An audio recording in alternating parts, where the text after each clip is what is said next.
I teach ministers. It's one of the things I love doing best. I think I'm in my 5th ministerial class.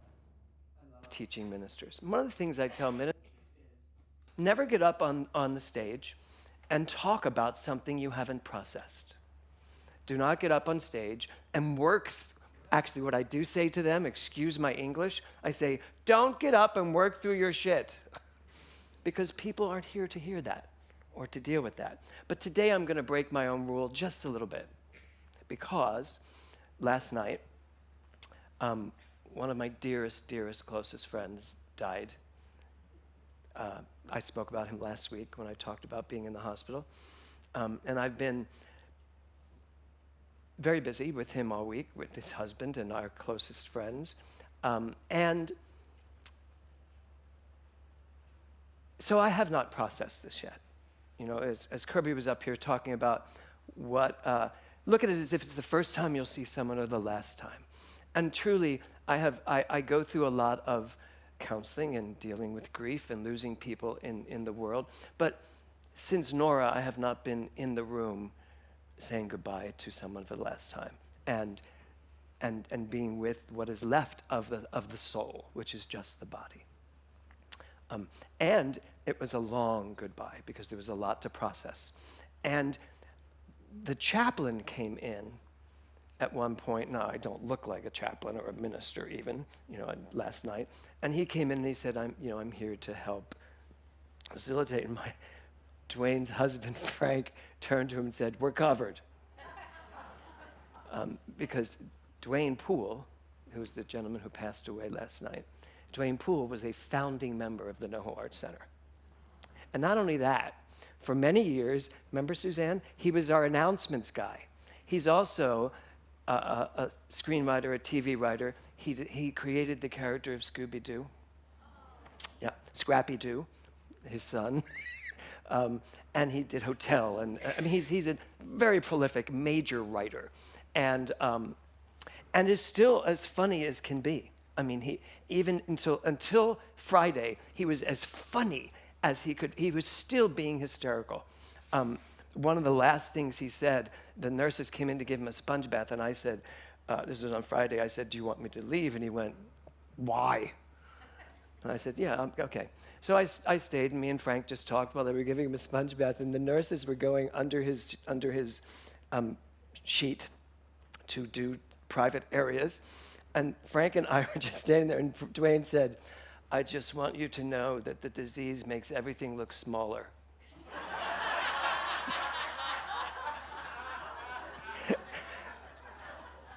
He passed less than 24 hours later, but that's what he was like. Literally, this man, and it was always taking care of you. So why do I bring this up? Because when the chaplain came in, and then he knew that I was a minister and we talked, I said to him, I might have picked the wrong song to sing tomorrow because I'm going to be singing What a Wonderful World, and I don't feel like that right now. And certainly I was having issues driving here thinking, should I have called and asked another minister to take today? And I thought, wait, I got up on stage.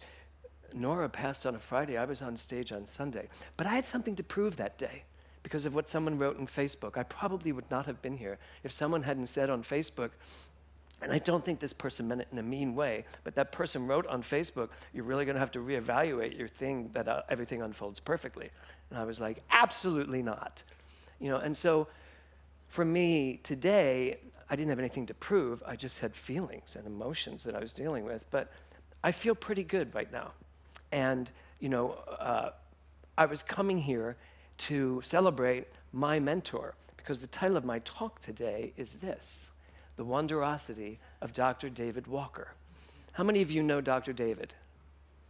So only a few of you. So when I came to Los Angeles, I came to Los Angeles with a musical called An Unfinished Song. And I came here to prove something to myself and to the world. And a friend of mine, and literally just about 30 years ago today, a friend of mine said, why don't you come to my church and listen to this guy talk? I think you'll really like him. He used to be a Las Vegas singer. He said, this might really work for you. And he's funny. So I did my friend a favor. I said, of course I'll come. I went to church that day.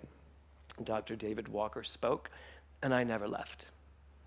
And as you see where I ended, this man turned my life around. He turned everything around. And part of it was because he was very no nonsense. He wanted to talk about science of mind where the rubber hit the road. Does anybody remember the word he used to call science of mind? Linoleum. He's like, if you can't teach this stuff as though you are standing on a linoleum floor, then you don't understand it. Which he would say linoleum and I would just fall apart. It was so funny. And he was a really funny, amazing guy. And I thought to myself, Dwayne just passed, and I'm coming in to talk about my mentor. And it's funny. I've never had another mentor my entire life since 30 years ago when I met David. And I haven't had one for a long time because he passed in 2010. And it's interesting too. He got cancer, and then I got cancer. And we both fought cancer at the exact same time. And he fought it until he decided to go. And I fought it and decided to stay. And that's where I am. But I want to start by reading something. This is Dr. Walker's only book he ever wrote. And he wrote it, and it's called You Are Enough. And when he wrote it, I was like, that is the stupidest title. And I did. We got into a big fight over it. I was like, David, you are so brilliant. Why would you write a book saying you are enough? I don't want to be enough. Who wants to be enough? I was wrong. And this book is brilliant. And I knew it when I finally got to read the whole thing after he passed and taught it. I was like, oh, I get it. We're all trying to be so much more than we think we are. And yet, who we are is enough because it's everything. And he starts like this. He says, most of all, I have discovered that I am enough just the way I am. If I never accomplish anything and no one ever appears to me in a grotto or tells me that I'm as handsome as Roy Rogers, I'm enough just the way I am. And from this great realization, I can shape the rest of my life. And then he says at the bottom here, and I had never noticed it until I just went to look at his quotes. It says at the bottom, he says, life is merely about remembering who you are. Lest I think I created this, I must have read it somewhere and then took it for my own. So today, when we start our month of wonder, I'd like us to really reevaluate who's looking at this thing called life. The trees of green, the flowers, all the great things we have to appreciate in life. Who's looking? So he says this. These are all Dr. David's quotes. If we don't make what we are more important than what we do, we will live a lifetime of self-inflicted pressure to perform. Anyone? A self-inflicted pressure to perform. I am so guilty of that. I want to be the best at everything. Anybody else join me in that? You want to be the best? Eric Bork, you could put your hand up. I just want to be the best at everything. Only come to find out, I am the best at everything. That was a let joke. But I really am the best at everything because no one's going to do it the way I do it. No one's going to do it the way you do it. And that has to be enough because our problems arise when we're so busy looking over here. I can never be Brad. I can never climb and run and walk and do all that stuff that he does. Actually, I could, but I choose not to. So he goes on to say, what we are creating isn't as important as who we get to be when we are creating. Just think about that for a second. All you people, how many actors do I have out here? Actors, writers, dancers, singers, creatives, right? What do the rest of you do? So listen to this. Our creations aren't the things we're supposed to be focused on. What do we feel like when we're creating it? What does it feel like? Are you enjoying it? Does it fulfill you? And I, for one, do get very caught up in, is this the best it can be? I got to make it better. I got to make it better. And I'm not sure why so much anymore. And my son, when we were looking at this quote, he said to me, he says, you know what I think is going to happen, Dad? you're going to start not caring about how good the stuff you do is, and it's going to be better. I just said, better than what? Even in my response to him, I was criticizing. I was like, well, is it not good now? He's like, no, Dad, what I meant was, he should be up here giving this talk, apparently. So, the only thing we can ever become more aware of, the only thing we can ever become more of is aware. That's what this month of wonder I want to be like for all of us, to be more aware of what is going on. Yesterday, I had to get up very early to pick Frank up and drive him to the hospital because yesterday was going to be Dwayne's coming home. He was going to come home to hospice, and we figured we had a week or so left. But when we got there, he was extraordinarily agitated, and he grabbed my hand and he just said, I'm not going home. I was like, but you've been waiting to go home. That's what you want. You want to be home. He said, nope, I'm not going home. I just know it. I'm not going home. And so he didn't. He chose. Everything came. Everybody came in. Everything was delivered to the house. It was all set up. Everything was ready. And he was just like, not happening. I'm not doing it. And I was like, and I even said to him, I said, we can give you so much drugs that you won't even remember being here. We'll just get you home. You'll wake up there. He said, when I wake up, I do want to be home, but I want to be home. And then we got it. And we were like, okay, your decision. And we still thought we had a lot more time, but the awareness, being with someone who is hours away from taking the next journey, I started to ask myself, is there a possibility that we can actually actualize being that aware of where we are and who we are and what we're here to do while we're vibrantly alive, not just waiting till those last moments of clarity? And I think we can. I think we need to focus on being more aware of the love in the world, the wonder in the world, the good in the world. I started last night as we were there, and I just kept holding his hand. I just kept thinking to myself, there is so much that is so unimportant in this life, and we make it so important. And there's so much that is so important in this life, like her bud on the tree, that we make unimportant, because that's just silly. And she talked about the story of my daughter when she came running into the house, and she's like, Daddy, you got to come out and see this. And I was too busy, of course, but I still did it. I went out to see it, and it was a little flower on a plant. And I know many of you have heard this. And I said, oh, yeah. And she went, but Dad, it wasn't here yesterday. The wonder of that, the excitement of that. And I probably would have passed it by and not even noticed that it had bloomed. So one of the things I did this morning was walk around my garden to see what's been happening since I've not been paying attention. And I saw all these things. I was like, how did you all grow here during the pandemic? I was like, I haven't paid attention to my backyard at all. And there are things growing in there. I don't know who planted them, but they're there now.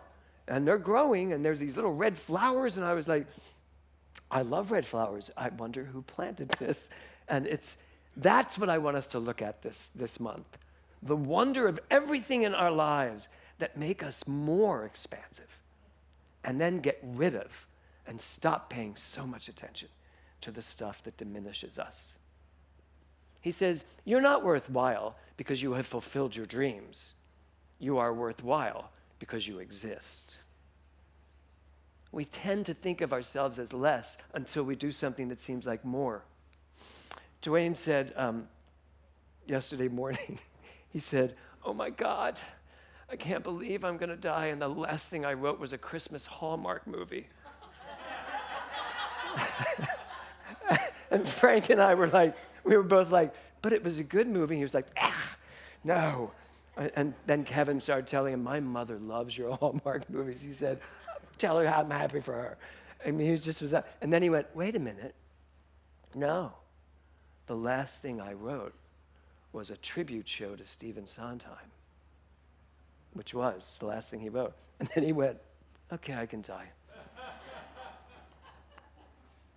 But look at this. You are worthwhile because you exist, not because of what you are leaving the world. Because frankly, you're just going to leave the world. We all are. We are all going to, at some point, take the same step he took. And so many of our friends took, Hans. We are all going to, at one point, move on to this next, whatever the next thing is. And boy, I picked the topic for Let's Talk based on what I was going through. But last night, standing there with what was left of Dwayne, and knowing that he was somewhere, our next Let's Talk is about what happens after this, so that we can all talk about it honestly, our fears, our doubts, our worries. But last night, when the last breath was taken, I was just like, there's nothing to be afraid of. There's just whatever is next. What is next? I don't know. And I'm going to stop caring about how much of my legacy I handle before I leave. I told you last week when I asked him, what do you want for the celebration of life? He said, standing room only. That was his only answer. I said, you don't care how I do it? He said, you're going to do your own way anyway. Why should I bother? And it's true. He says, the natural tendency of your mind, is to surround yourself with a life that reflects whatever your image of yourself is. The natural tendency of your mind is surrounding you with a life that is equal to what you believe and how you see yourself. If you want a different landscape in your life, you have to have a bigger understanding of who you are. And it's not about what you've accomplished. It's about you knowing who you are. It's about you remembering who you are. So, Dr. Jonas Salk, anybody know who that is? Yeah, he discovered the vaccine for polio. Yes. He says this, he says, you can only fail if you stop too soon. You can only fail if you stop too soon. So I think that's pretty brilliant for all of us to really get clear on, are we going to keep going? Guess what? You're going to keep going. The question is, how are you going to keep going?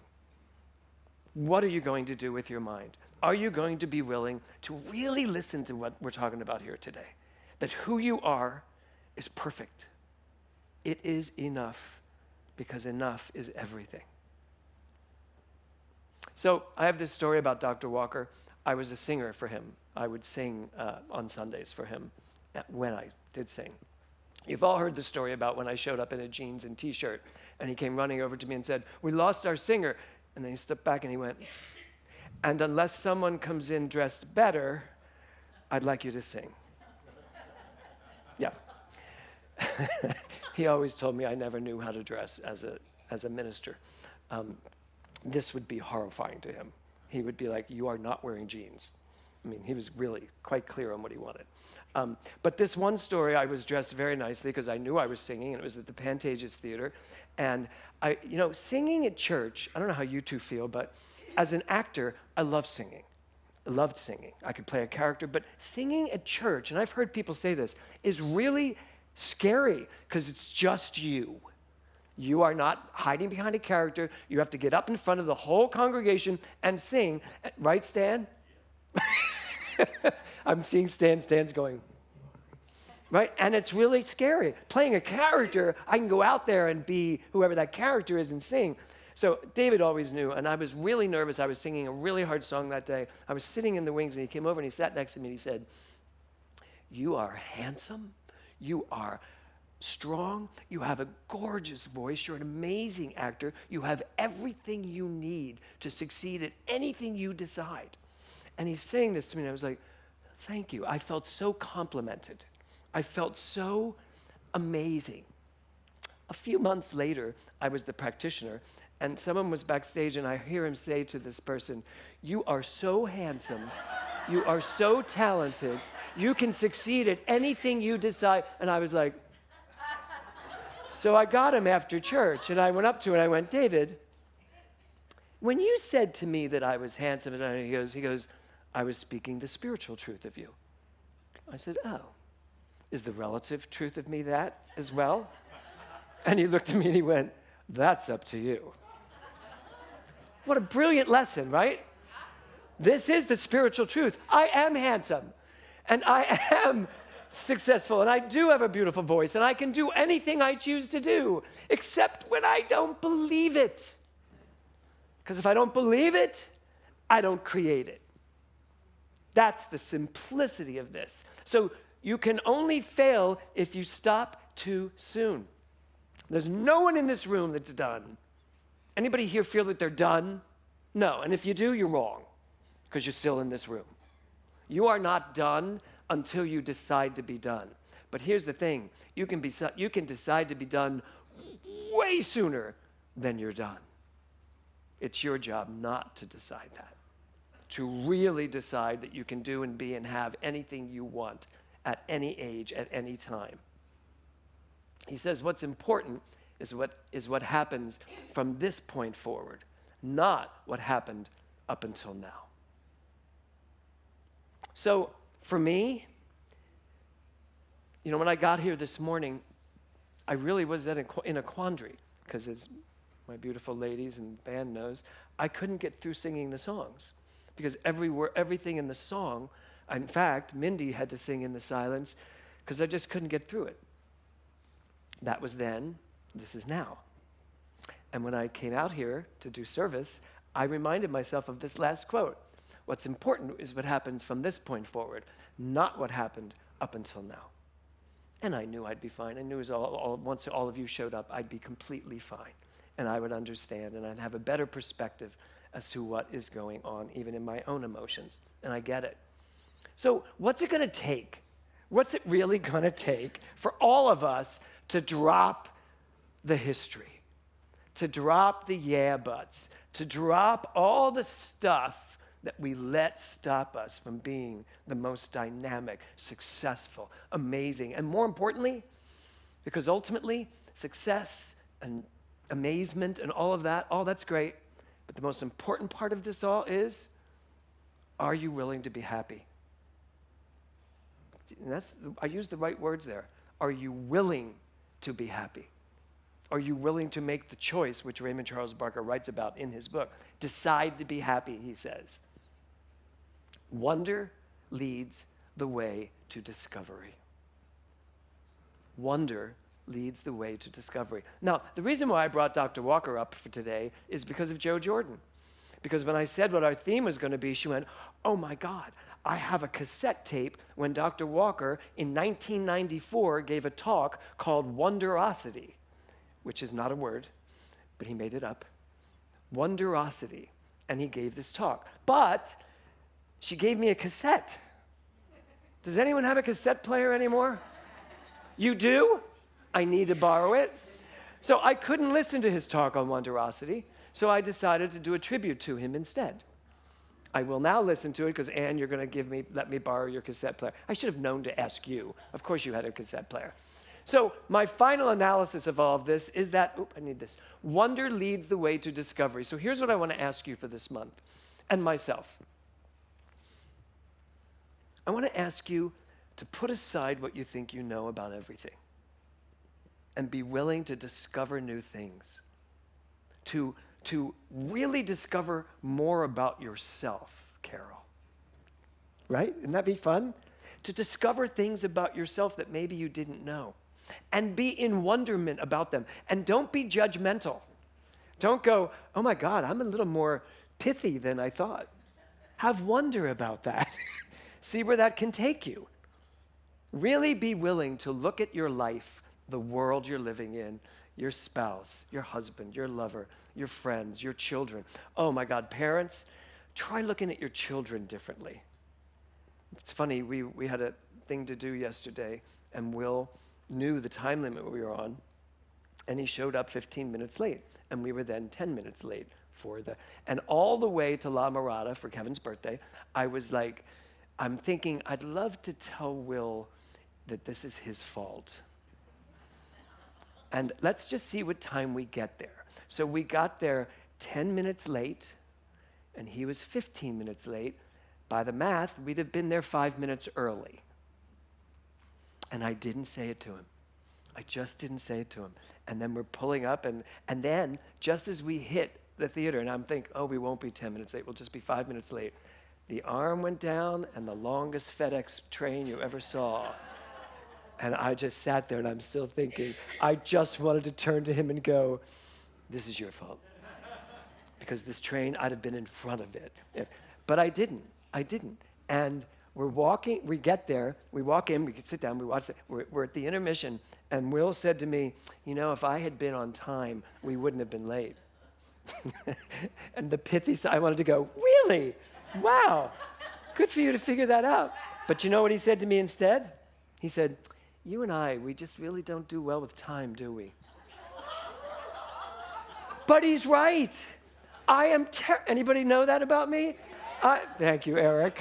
Why didn't you use two arms? I am late, right? Well, ask the singers. I always have to call on Sunday and say, I'll be a little late. I always thought it was a grand entrance. Yeah, that's it. I'd like to make grand entrances. Late. And when he said it, I was like, oh my God, he's so right. I have taught him this. And I said, so I guess I've shown you how to do this, huh? And then I brought it up to Kevin, and Kevin was like, this is news? He said, he is your son. He is the mini you, both of you. Neither of you know what time it is, nor do you care.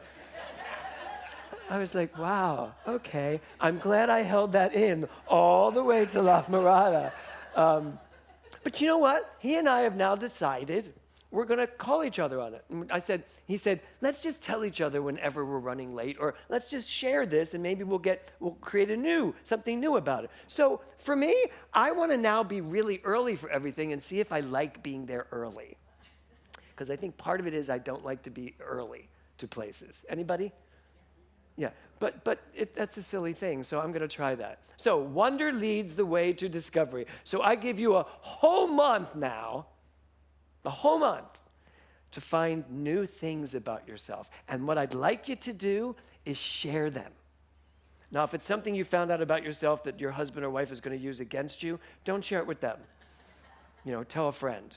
But share whatever you're coming up with. And you know what? Share it by sending me emails. And maybe I'll put them in my posts and we'll use them. If you want to be anonymous, tell me it's anonymous. But I want to hear all the new, wonderful, amazing things that we can all come up with this month. You all in for that? Yes. Good. So the Wonderosity of Dr. David Walker. I invite you also this month, find a mentor. Find someone that you really admire. Maybe it's someone that wrote a book. Maybe it's someone you know. Take them to dinner. Go sit with them. Find out why you admire them. Find out what they have to offer. Find out what they have to tell you new, something exciting. And it doesn't have to be the old one. Find someone new that excites you. Watch, next Sunday you'll all be at another church. I tried another church. No, find something that really excites you, because what I want to say about Dr. David Walker is this. Ernest Holmes was a revolutionary. His prize student was a man named Dr. Bitzer.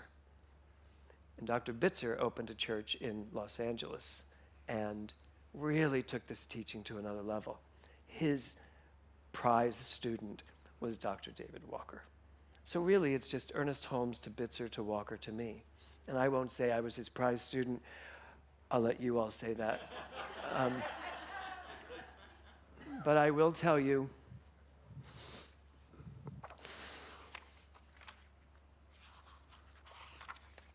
how he inscribed this.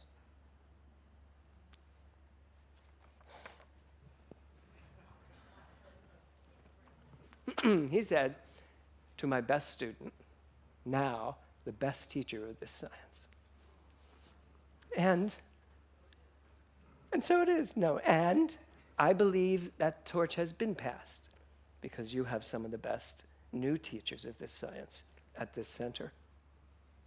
And I think it's time for us to all really wake up and see how much wonderful life is surrounding us, and then spend the time saying yes to it. Namaste.